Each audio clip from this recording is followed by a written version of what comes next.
Hello there, homeschool moms. Today's topic is one for the books. We're talking about language skills and great literature. These are some of my very most favorite things when it comes to homeschooling. And I am not kidding when I say that we have the best of the best in this field here with us today. This man single-handedly transformed my children in the best way possible. Though they were all strong readers and writers, none of them really enjoyed language arts until we entered into the world of IEW, or the Institute for Excellence in Writing. And now my kids are inspired writers and basically grammar wizards. That's what I call them. And they laugh about that. It's my absolute joy to introduce Mr. Andrew Pudewa, the founder and director of the Institute for Excellence in Writing. Presenting around the world, he addresses issues related to teaching, writing, thinking, spelling, and music with clarity, insight, practical experience, and wonderful humor. He and his wife, Robin, have 7 children, many grandchildren, and they make their home in Oklahoma. Welcome, Mr. Pudewa. You truly are my language arts hero. Oh, thank you, Katie. You are very generous, and I'm grateful to hear you've had success using our materials. It truly has been our most favorite program when it comes to language arts. In fact, our first year of homeschool, we started out the year with something different. And I opened that curriculum and I started reading on the first page, and my kids and I just sat and looked at each other with a terrified look on our faces because the very first thing they asked us to do was circle all the prepositions. And having transitioned from public school to homeschool, I was like, had no idea what a preposition even was at that point in my life. And so we closed that up and we immediately went searching for something else. And thankfully, by God's grace, we came across IEW, and it truly has transformed our homeschool. It has been one of our favorite programs, and I sing its praises.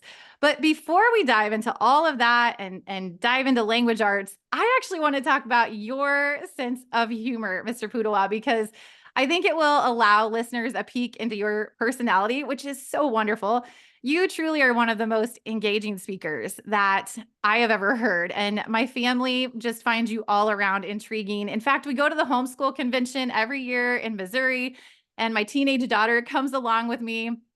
And her and I seek out your sessions because you're just such an engaging speaker. And I think that part of the reason for that is because of your wonderful sense of humor. So I have to ask you, Mr. Pudewa, how would you personally describe your sense of humor? Well, I I discovered early on in my teaching life that if you can make people smile or chuckle, they tend to be more attentive. And with young children, you just flat out tell them jokes, and then they believe that you're going to be interesting. And so, each of the video courses, the video classes, I recorded 144 video classes with the 3 levels in the 2 years, and I told a different joke for each of those classes. And then I'll meet people at a convention and go, "Oh, I watch your video. Well, what do you like about it? You're funny." Or "I like your jokes," or "What's the best thing about it?" The jokes. It's pretty much always that. But I think we all like to get a smile on our face. We all need moments of levity. The world can seem like a weighty place, even for children. And so I collect and share jokes. With my adult sessions, I try to embed little stories that they can relate to that will make them chuckle or laugh. So not quite so gratuitous with "I'm going to tell you a joke today," but it works either way. And the videos you're referencing are the structure and style for students videos from that program, which we have used and loved. So my middle schooler, before we implemented IEW and that program, structure and style for students, honest to goodness, was crying over language arts every day. And he's a great kid, but he did not enjoy it. He was so frustrated by it. And within 2 days of that program and watching your videos, he was so hooked. I mean, he just adored you and those jokes. I have to know, did you write all the jokes yourself, or how in the world do you come up with that many jokes? No, no, I am a joke collector. And because I had to record so many classes, I was pretty much constantly on the eye looking out for jokes that, I could use with kids, because sometimes you get a good joke, but you just can't do it, or that aren't too political or, marginal that might irritate somebody somewhere.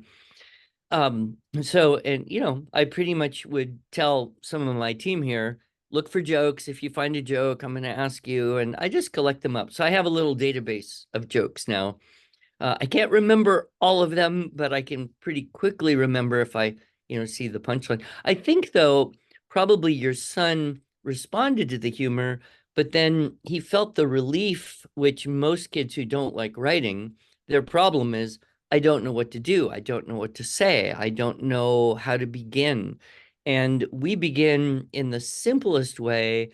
Here's a source text. Let's make a keyword outline together. All the kid has to do is copy the keyword outline onto the paper, tell it back, and then make sentences out of those ideas. So we begin, with a very simple but meaningful step, which for many children, especially if they came out of a public school kind of environment, is different and much more doable than what they might have encountered in the past. Yeah, I thoroughly agree with that. I think it's such an easy to use program. I think one of the worst things that happens to our children when they're in public school is when the teacher stares at them blankly and says, "Write me a story," with no direction, no guidance, and they just sit there with this blank sheet of paper and they want to cry. I found that the homeschool world and setting and culture is thankfully so much different. Our family absolutely loves it. I'd love to hear about your family's personal experience with homeschool, and I'm curious how involved you were and what your role was in your family's homeschool. Sure. Well, we began homeschooling very early, not quite the first pioneer wave, but 1987. Um, our two oldest girls had been in kind of a cottage school, and it was just, 12 kids in someone's house, very Montessori style. They were 8 and 10, and that ended. And then we had the choice of, kind of private school or public school, and we didn't really have the resources to do private school. My wife was home. She had just had a baby. We had a 3-year-old. I was working from home teaching violin. And so it just kind of made sense. Well, we don't know many people who homeschool, but we can do it. She had also a background as a teacher, so we both felt very comfortable and started out, that way. I will say that for most of the years, I was working very hard. In my violin teacher years, I was often working till, 8 o'clock at night, trying to squeeze in as many students as I could to, crack the nut. And then when I started IEW in 94, I was trying to do that business and to teach violin enough to make enough money.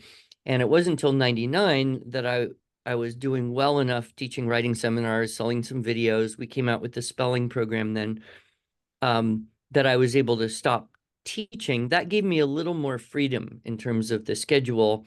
And then as IEW continued to grow, I worked very hard, but I realized early on, if I was going to teach my children at all, I had to schedule it. I couldn't expect that I would just have time or that I would just slip in. And I also realized that if I schedule it for just my children, I'm likely to have something more important come up and just cancel it and go do the urgent thing. So pretty early on, I got the idea of inviting some of my children's friends to join a class. And so the first one I did, the girls were, I think, like 11 and 9. And then I got, 5 of their friends from church or whatever. So I had this little gaggle of 9, 10, 11-year-old girls. And we met twice a week for an hour and a half, and I taught a writing class. And so that was fun because I could work on work on understanding the curriculum and fine tuning it. And I also got a chance to teach my own kids along with other people's kids. And that just continued for 2 decades. I really never stopped teaching classes until my children timed out and left home. And then we made the videos. So I was able to kind of get back into it with the SSS 3-year period. But I always give this advice to dads too. If you can just find one thing that you're interested in learning about, you don't even have to be an expert. If you know about it, great. If you want to learn about it, that works too. But schedule a class for your children and their friends. And then you discover that it'll be a priority because it'll be accountable to other families. So you won't let busyness or urgency get in the way. You'll be more prepared because you've got, other people's kids coming, and you'll actually be nicer to everyone in the room because, I have said things to my children that I would never say to other people's children. So that's worked very well. And because I've been self-employed the whole time, I've been able to schedule, an afternoon one or sometimes 2 days a week. And I just go, semester by semester, year by year. And I've taught all sorts of things from writing to geometry to economics to Latin. I did 6 years of teaching Latin, literature, of course, speech and debate stuff. And I look back now and think those are some of the best times I had with my kids, especially the teenagers, was having them in classes with their friends. I love how you found ways to prioritize that through some accountability and bringing those other kids in. That's so great. Over here at our house, my husband is so good about doing read aloud in the evenings. Hmm. And so this school year, we have read through the entire Little House series by Laura Ingalls Wilder. And just to hear the emotion that he puts, when there's the dialogue happening. And my daughter and I are over here swooning over the love story between Laura and Almanzo, and it's just so incredible to have him be a part of it. And I feel, as the wife, as the mom, I feel so supported in that way. And I just see the kids connecting with him. And so I think it's wonderful that you were so involved and to encourage other dads to be involved, because they're such an important part of the family and of the homeschooling process. And I think sometimes the dads don't even know or understand or think about how important it is that they're involved and how much that's influencing their children and their future and just building that relationship. It's such a good And thing. the years go by very fast, and pretty soon the kids are gone. And if you don't create that time and opportunity when they're with you, then you don't have as many memories as you could. And being an old guy now, I really value the memories I have of having done things with the children in the homeschool, where you take trips and you have dinner and you read to them, but being more integrated with the homeschooling side it's a very precious memory for me.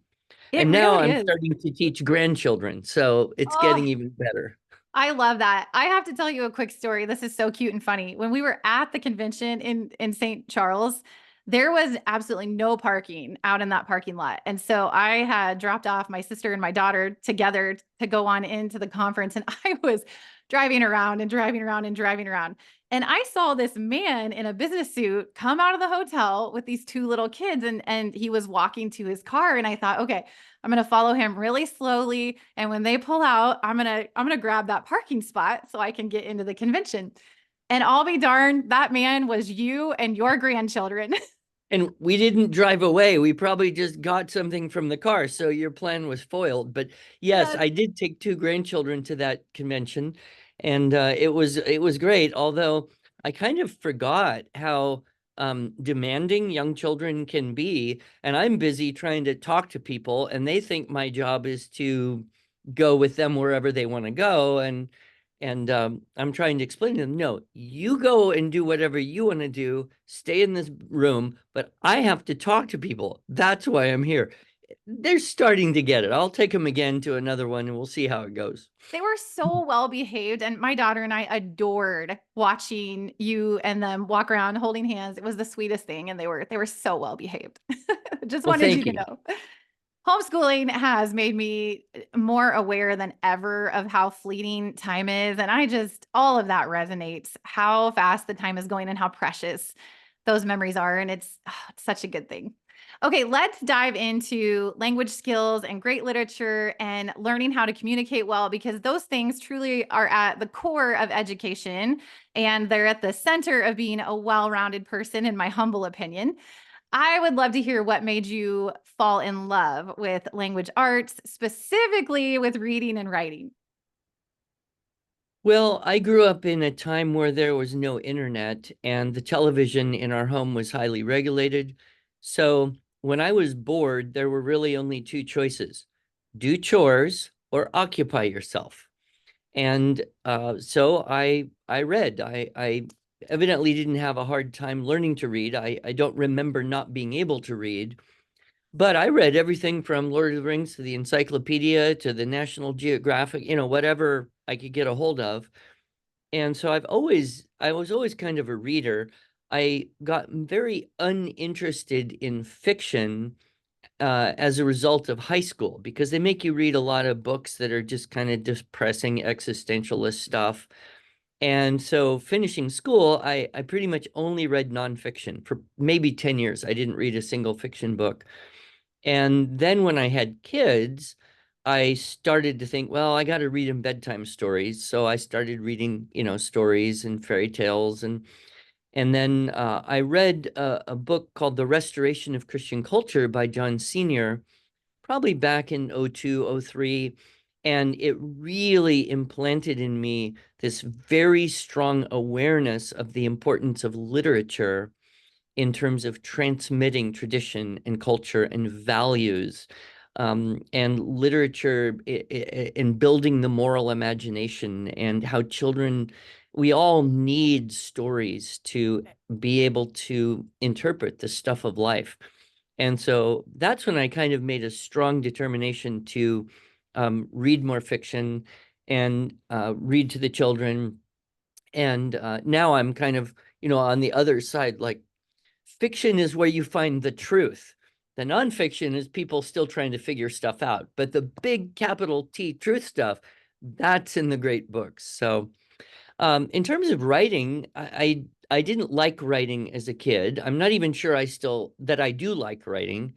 Um, but I remember thinking, okay, I can do this. I can copy out of the encyclopedia and change some words, turn in a report, get a decent grade. College, you just do whatever you're told. I didn't really engage in the process until I had something to say. And that happened when I started my little music studio business, and I started collecting up information about the value of music in education. And I would write a newsletter a couple times a year and give it to all the parents and try to convince them that they should continue to pay for violin lessons or kinder music classes. But that's when I started doing a little public speaking and writing, was because I knew something and I believed it was valuable to share. And then in 1990, it's a long story. I won't go into it, but I went to Canada with a group of teachers from a school that I was associated with. And we all took a summer 10-day teacher training course called the Blended Soundsight Program of Learning. That's where I met Dr. Webster, and I learned the structure and style writing program. And very quickly, within a few days of being there, I started thinking, this is like a Suzuki method for teaching English composition.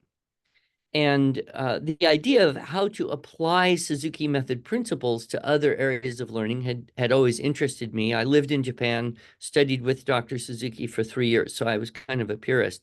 So I saw this, I thought, I can do this. Plus, it really solves the biggest problem that kids have, which is I don't know how to start. I don't know what to do. You can talk to me all day, but I still don't get it. With this, we show exactly step by step, just the way we do when we teach music.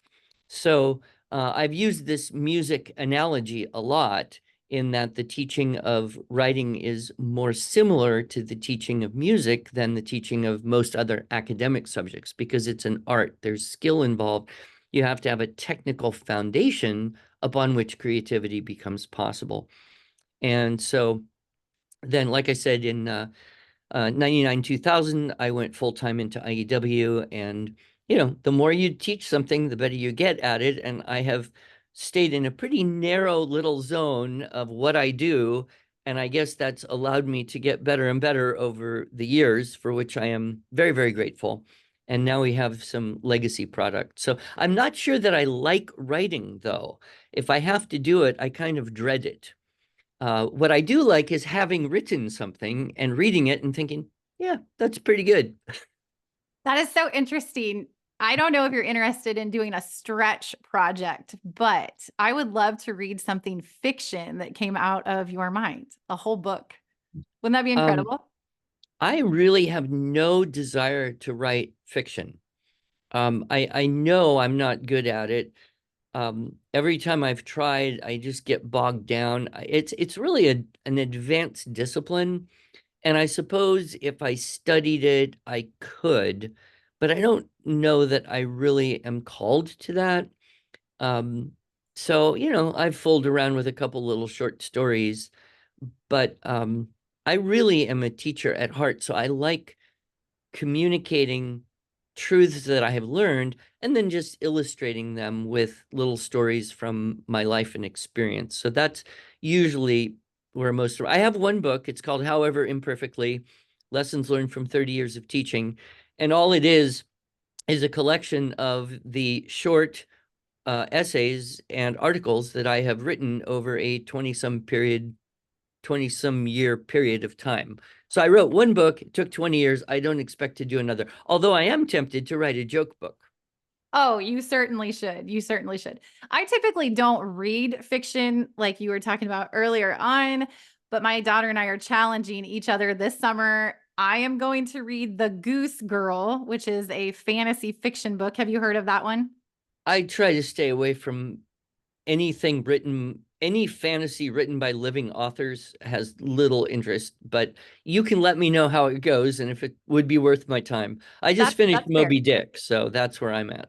Oh, yes, you were talking about that at the convention. That's a fair assessment, though. I feel the same way. But in return for that, she's going to read a couple of nonfiction books that I love. Oh, perfect. So it's going to be a great swap and it's going to be stretching for both of us. So it's going to be Good. good. All right. Yes.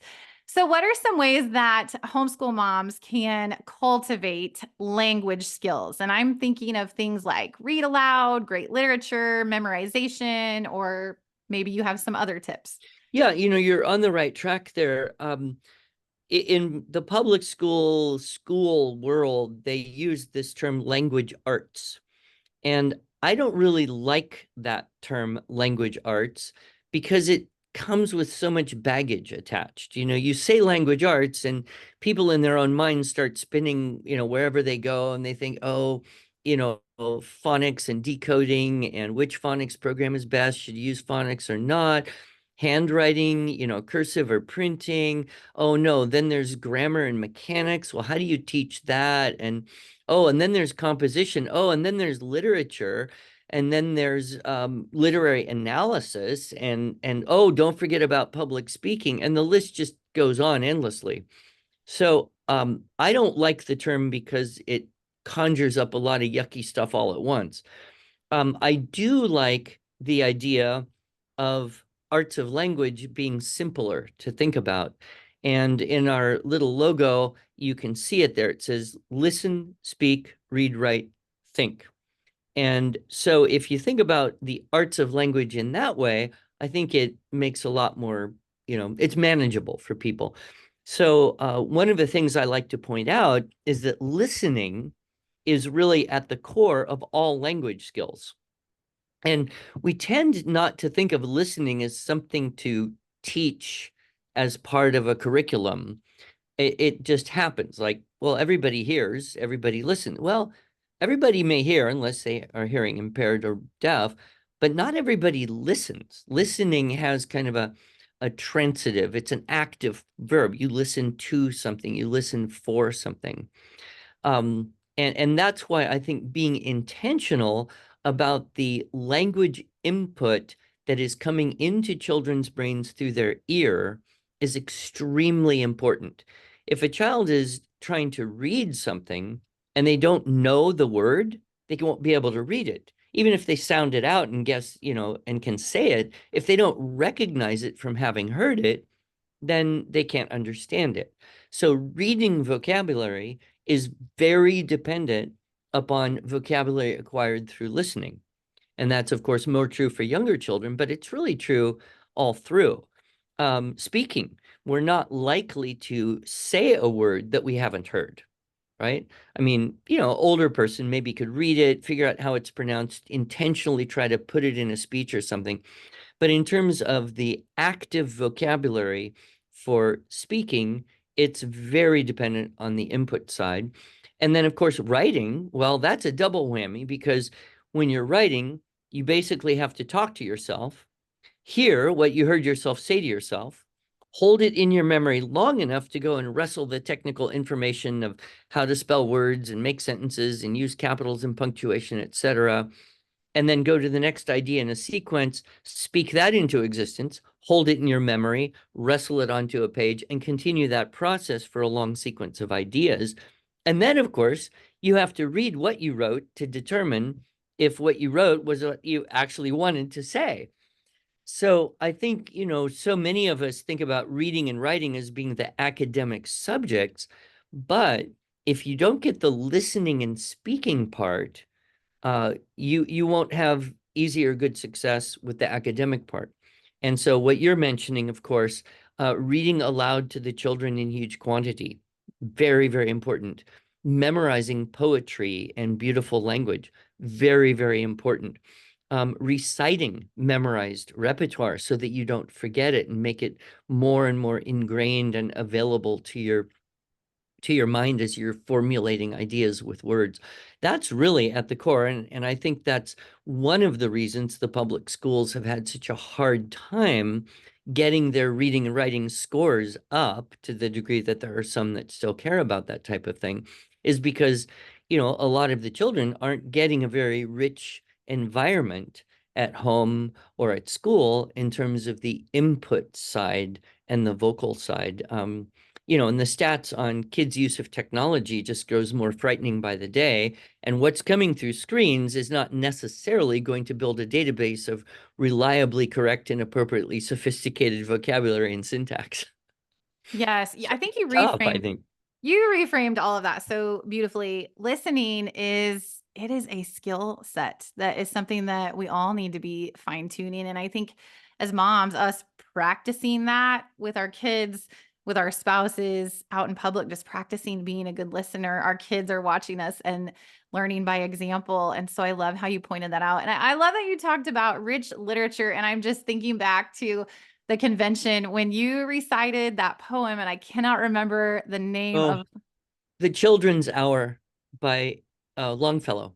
Yes. And my daughter and I just sat there mesmerized, just the beautiful language. And as you just recited that, it was so wonderful. I think that rich literature really is important. And I know you had talked about too at the convention and here today about read aloud and just reading to our kids and with our kids. I'm curious if you have any favorite books for homeschool families to enjoy together.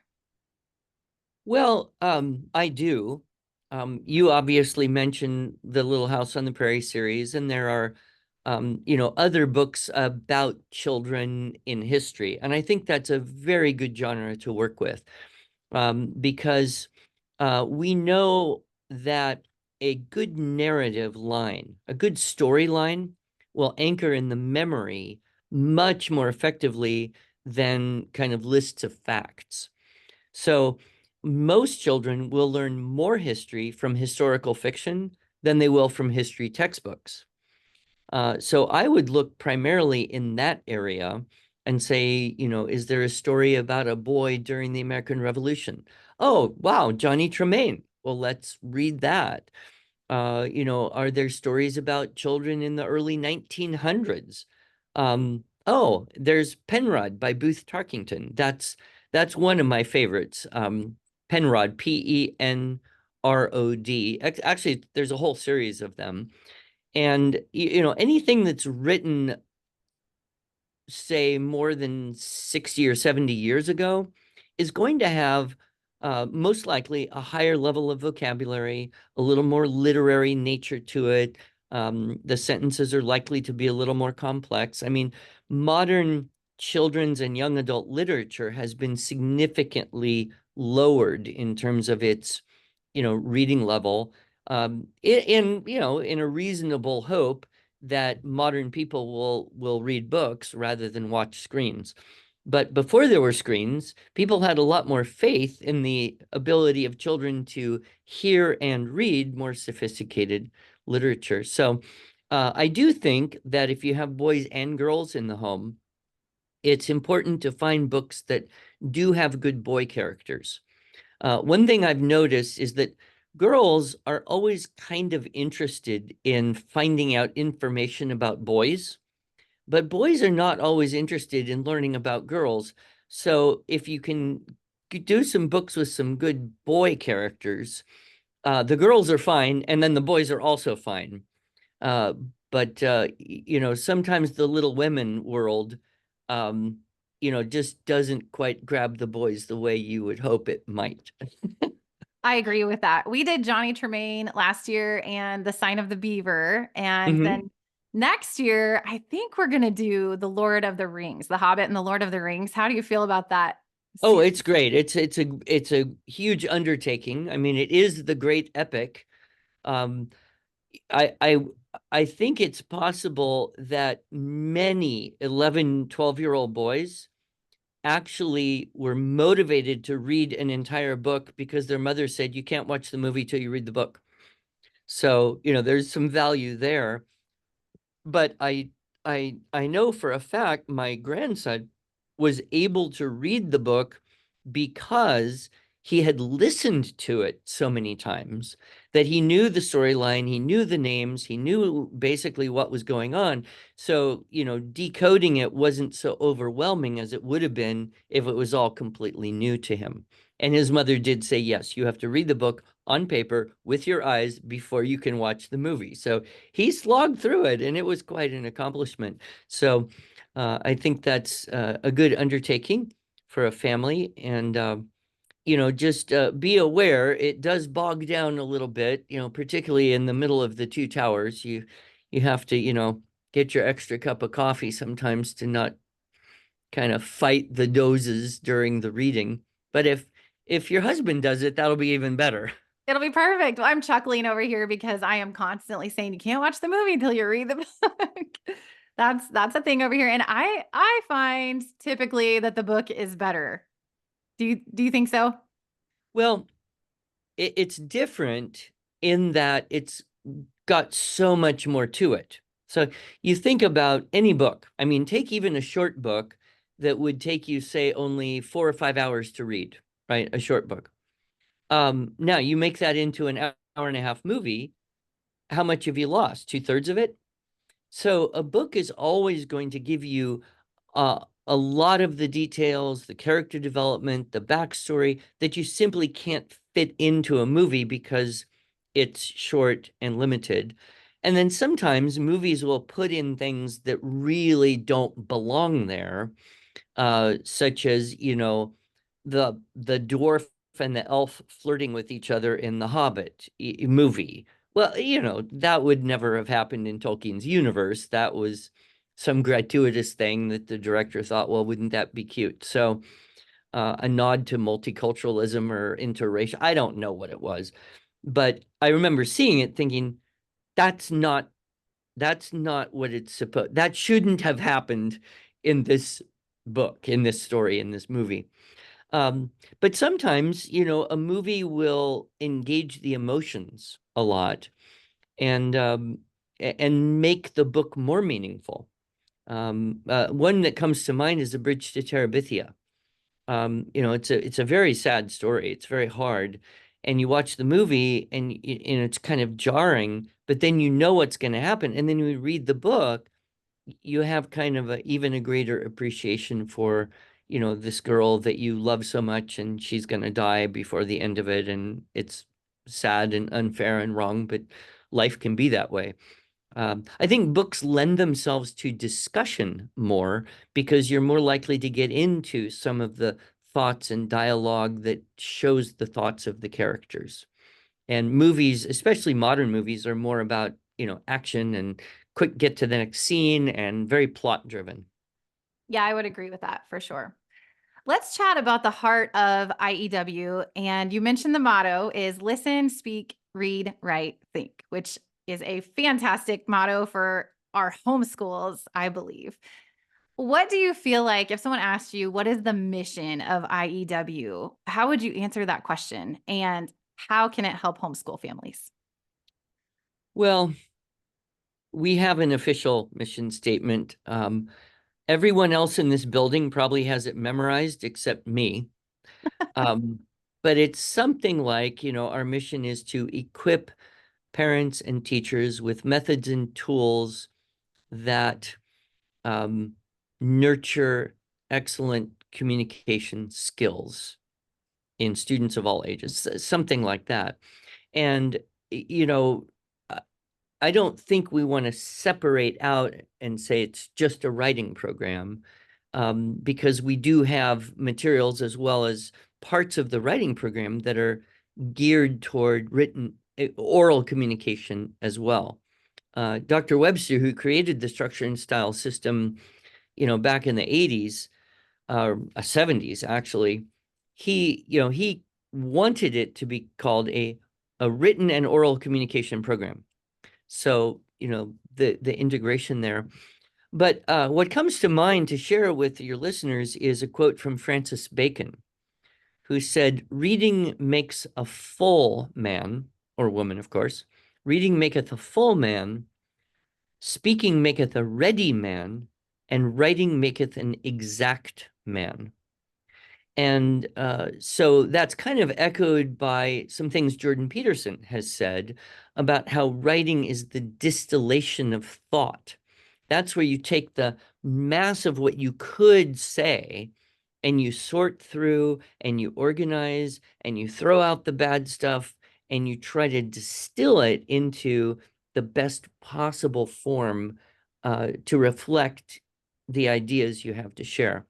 And so I would say, that is the ultimate goal, is to improve the thinking skills of students. Now, thinking, you could kind of divide it roughly into two categories: critical thinking and creative thinking, right? We like both. Critical thinking is a set of skills that you can learn, and it goes all the way back to the ancients who studied grammar and logic and rhetoric and would be able to construct arguments and construct rebuttals to arguments. And this was something that, everybody did for a very long time. And it required reading or listening to various viewpoints, and then constructively bringing more information to bear on the argument, and then listening, and this dialogue that we seem to be lacking so much in today's modern media world. Creative thinking is really about imagination. So where does imagination come from? Well, essentially, it's connected with memory. So you can't really imagine something that there isn't a seed of memory to draw from, right? You really, you could only imagine a seven-headed monster if you had, heard a story or seen maybe a two-headed calf, or, read someone else's story about a three-headed snake, or, you've got to have some seed of an idea in the memory in order to exercise imagination. And then what to me is very exciting is the more stuff you know, the more material you have with which to be imaginative and creative. That's why knowing stuff is good.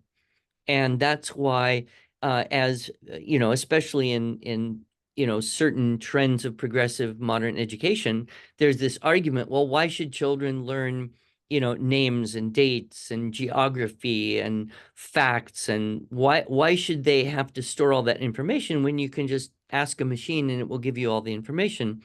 Well, if you extrapolate that out to its extreme, pretty soon you don't have enough information to even ask the machine a question.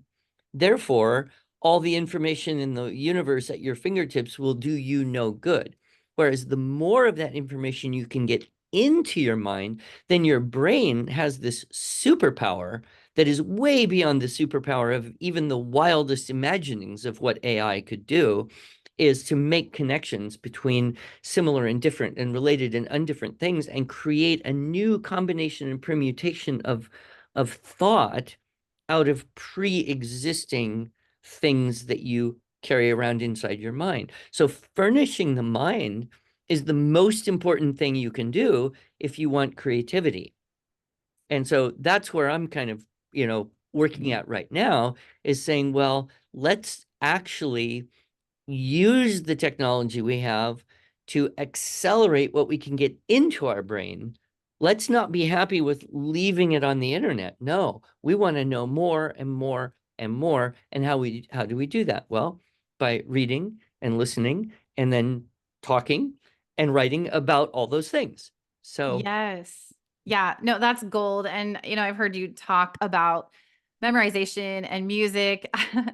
I love to write these songs about history timelines, and then my kids and I wow. we put music to them, and then we record and make these goofy history videos. The kids are such good sports, but I think all of that is so important. And one thing that I love about the SSS program is the source text that you pull into it and the incredible information. My kids and I, they have learned about so many interesting things, saguaro cactuses and different kinds of camels and how to tell the difference based on whether it's a one hump or a two hump camel. And then we go out and we travel and we see a saguaro cactus somewhere in real life and like, oh, we learned about that in SSS. Oh, mom, I wrote a paper about her. We're studying, say, Amelia Earhart in history. Oh, I wrote a paper about her in my SSS class. And so to see them connect the dots where they've been introduced to these different things through the SSS program, through IEW, I just feel like it's just move them forward by leaps and bounds and really open them up to just whole new worlds of learning and retaining information because they're taking in so much good information and just, oh, it's just a good explosion of learning wonderful things and You, remembering wonderful do things. you think that the more someone knows about something, the more they want to know more about it? Like, I do. if you can pique someone's interest with some unusual fact or kind of weird thing and get them, hooked on that, then they will say, I want to learn more about that thing or about things that are similar to that or about that place in the world or that period of history. And so, this is another argument as to why knowing stuff, even random stuff, is good. In fact, um, when I was young and I would be bored, and in order to not do chores by saying, I'm bored, I would disappear to my room and pull out the World Book Encyclopedia. And I would just flip through the encyclopedia until I found something that looked interesting. And I would read that. And then that might make me want to go to a different volume of the encyclopedia and read about the thing that I read about there. I mean, that was the way we used to surf the encyclopedias. But I fear with the way we get fed information now, it's almost as though, everyone believes that we have to be in our algorithm, and random information has its place, it has its use in piquing the curiosity. So that was one of the ideas that, we were working with as we put the source text together. The other guiding principle was, boys, we want to be sure almost all of these source texts have boy appeal. It could be about a girl, but hey, if she disappears, then okay, that's, there's a mystery. We can encounter that. And boys like weird and dangerous animals and dramatic incidents and disasters and kind of, stuff that you might even call gross.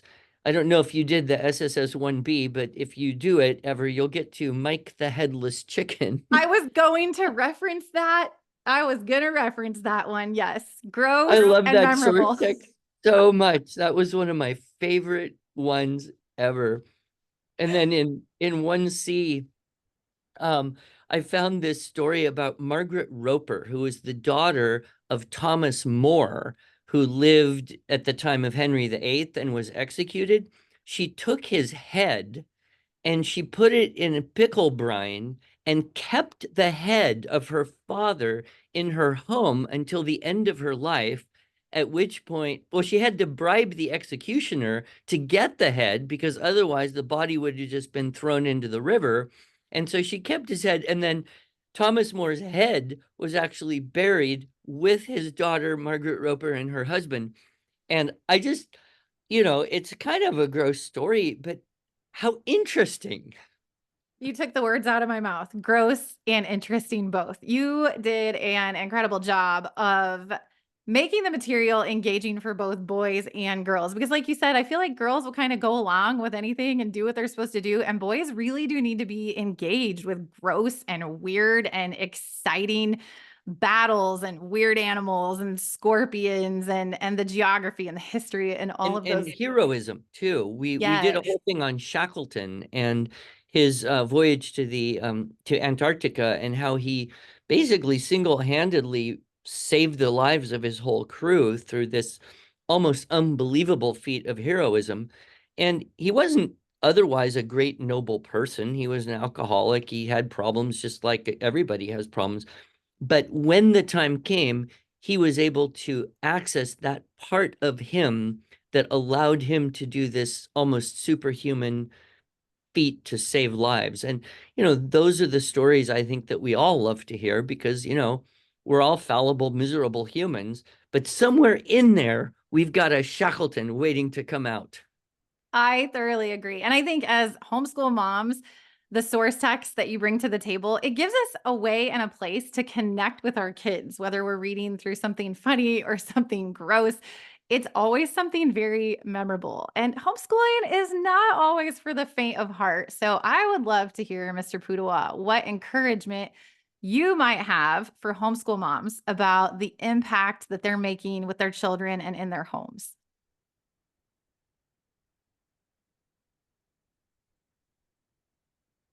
Well, a couple of points of encouragement, I would say. Number one, I've been in schools, I've worked in schools, I've visited dozens, hundreds of schools. And, there is always this fear, like, am I going to do as good as a school would do? And especially new people coming out of schools, they have this trepidation. But if you look at it very objectively, even in good schools, 89, 70, 80% of the time is all just logistics and discipline and management and dealing with large groups of kids. The amount of actual learning that happens is far less than the amount of time they spend in the buildings. So you think about that, and if you got, 1 or 2 good hours at home with a kid, you're ahead of everybody who's sending their kids to a building for 6 or 7 hours a day. So you don't have to feel like you have to do a lot all day to get the same impact. The second thing I would say is that children's natural condition is to be inquisitive. And schools are not very good at cultivating this. They will give it lip service. They will say, oh, now we're going to explore, or now we're going to, do an experiment. Now we're going to ask questions about, but it's all scripted because that's what textbook and textbook publishers and curriculum do. What children really need to be inquisitive is time and environment. And the two things that I think are the best are nature and a bookshelf. So if you just give your children time, keep them away from screens, and force them out of doors to whatever degree you can in the place where you live, and have a well-stocked bookshelf, they will naturally be drawn to learn more about that world they live in. And so I think environment is way more significant in the long run than curriculum. Curriculum is it's a tool, it's a technique, it's a means to get things done. But what they come out of when they, grow up and leave home and move into life is really what are their appetites? What do they like? What do they want more of? And that's why cultivating this inquisitiveness, I think, is so valuable. And yeah, you want to get basic skills and basic, literacy and history knowledge and faith and all that stuff. There's information that's important, but the freedom to explore learning is something that I think children used to have a lot more of, and it's been eclipsed by the twin perils of long days of structured in building time and then screens and distractions that take the rest of their time when they're not at school. So environment, and really, the least important thing about growing up is academics, right? I mean, the most important thing is, have you learned how to learn? Not what you learned, but have you learned how to learn well? Because if you can do that, whatever you want, the world is your oyster. Go in anywhere and you can learn and you can be successful, whether you want to grow up and have a family and being a homeschooling mom and learn how to do that, or whether you want to go and learn about marine biology and figure out how to save all the ocean creatures from the perils of plastic. If you learned how to learn, you can learn anything you want to. So that would be the point of encouragement I have, is don't be concerned about the what everybody is learning in terms of information, but how are they learning it? Because that's what's going to transfer for the rest of life. That's so encouraging. I think a lot of times moms want to just check the boxes, especially if Sure. you're a homeschool mom that came from the public school setting and you're constantly thinking and comparing what are they learning right now in history? What's their level in math right now, and check the box. But really their environment and cultivating a love of learning and a lifestyle of learning and raising up lifelong learners and children who want to be good, honorable, productive, respectful adults. I think that that's key. And I think that's freeing. It's freeing to let go of having to check all the boxes and just know that your job is so important and your job is to love your kids and raise them up to be good people Yeah, that and love to learn. I would throw in too, it used to be that all kids in schools really had a good opportunity to do art and music. I mean, once upon a time, you couldn't even get a job teaching first grade if you didn't play the piano, because who's going to play the piano when the children sing? Now it's fairly rare to go into a elementary classroom of any sort and see children singing, except in their maybe 40 minutes once a week music class. So I would also say, look at art and music as being equally important as the other things in their experience. And then, bringing the resources into the environment where they can explore that and maybe get music lessons or art lessons if it's appropriate, but at least make that part of the world in which they live. I find that to be so true. And I think there's never been a better time in the world to have easy access to those things. Just this morning, we were playing handbells with a YouTube video. Uh, And ah, there are art tutorials, on YouTube, and you can go out in nature and collect leaves and do leaf rubbings and so many ways to connect with art and music and nature. And it's fun for the kids. And I think that it's opening up pathways, in their brains. And it's just good all around. The other thing is in public schools, they don't get these wonderful jokes like what you share in your SSS program. So as we wrap up things today and come full circle, I hope I'm not springing this on you, but I was wondering if you would grace us with one of your jokes. sure. This is one of my newer favorite jokes. Um, so there's a woodsman and he's out in the woods chopping trees. And he's about to chop a tree, and the tree shouts, "Stop, stop! Don't chop me. I am a talking tree." And the woodsman says, "Yes, and you will die a log." So great. I like it, obviously, I'm because gonna, it's a language oriented joke, I love it. I'm going to share that one with my kids. Yeah. Just seeing you on camera right there, so animated. I mean, that is the Mr. Pudewa that I know and love, that my kids know and love. And if you go check out these videos that we're talking about, the SSS program, Mr. Pudewa is all in on his jokes and the body language, and it's just so engaging. You do not want to miss it. And Mr. I'll mention people can download the first 3 lessons of any of the levels at no cost and just try it out and see if it looks like something you want to pursue. And if you like the first 3 lessons, then buy it. And if you don't. It's so gracious that your company offers that. Let's talk about where listeners or viewers can find you and connect with you, follow along with IEW, where they can find those free videos, just all the places that they can get their hands on more IEW and Mr. Pudewa goodness. Yeah, so IEW.com is our website. I have a podcast called the Arts of Language Podcast. It's on all the main platforms. You can also go to IEW.com/podcast.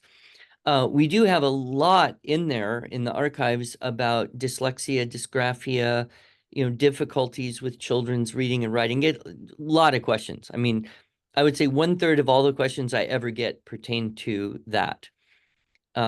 So we have a lot of information there. If you want to listen to some of my conference talks, I would recommend our YouTube channel, which is IEW TV.